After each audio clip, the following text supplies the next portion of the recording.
Sasquatch getting shot is hard to follow up with Teddy Roosevelt. Yeah, family architect.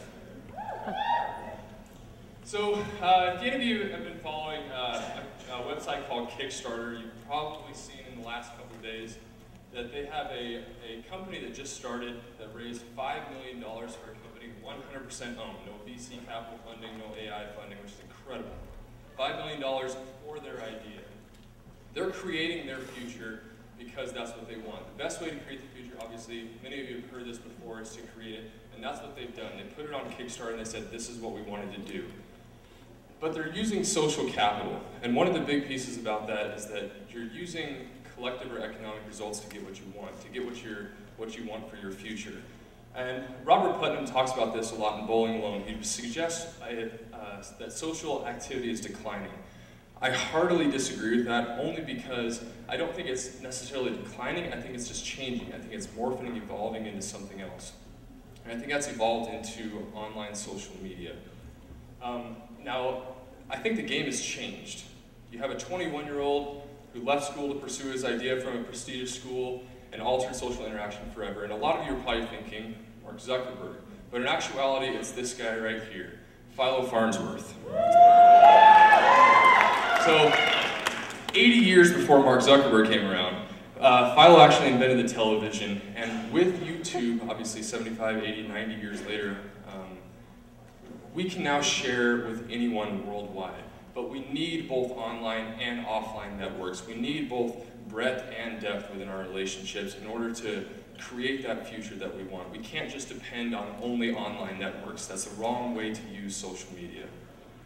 So when we look at social networks, we have Facebook, we have Twitter, we have YouTube. We have these three huge networks, vast networks, but how do we use them best? And then we also have LinkedIn. We have the best way to reach professional networks. We have ways to share with anyone, the universal icon for sharing with anyone. You see it all over the web. And then you also have TED, which is incredible. All right? Yeah? Yeah? If you don't know TED, take a look at it. But you can learn anything in the world.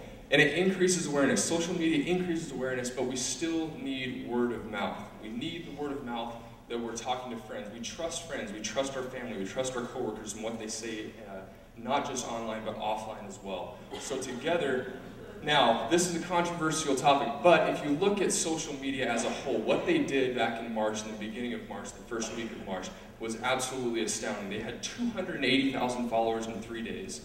They had 1.7 million subscribers in 3 days. Now, you're not going to get that. No one in human history has ever been able to do things like we can do today. We simply can't do that. The way we use social media today, I can't fathom how much we can do. YouTube, 40 million views in 3 days. 4 million were from social media, but 36 million were from word of mouth. And that indicates how powerful still word of mouth is. Sure, we have social media, we have online networks, but the power of offline networks is still pretty powerful. So even as Mr. Potato Head is standing there reversed, right?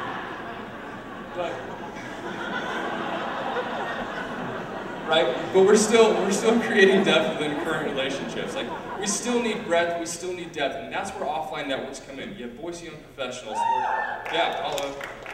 Boise Weekly, you have events, you have entertainment, you have sports leagues, you have kickball leagues, you have all these different things that you can use to build depth with people and to build, and not just breadth, and not just depending on those online connections, but the relationships.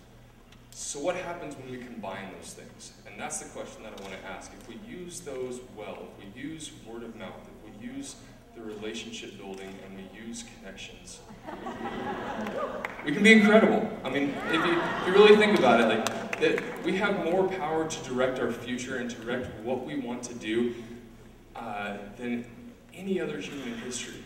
And Facebook, as we all know it, helps you connect and share, right? Connects you with the people in your life. That's great. Like, I'm glad we can connect and share. But what do we do with that? What do we do with connecting and sharing? Like, what direction are we headed? Where are we going? Where do we want to go? So instead, what if this was their mission statement? What if instead it helps you connect and share to build your future? What if you bring all those together? That's the kind of conversation that you want to have. Like, build your future. Build around social media. Use online networks. Use offline networks. But build it so that you can use the tools right. Use online media, but use everything together. That's what we want to create. We want to be able to build our future using social media. Do it right.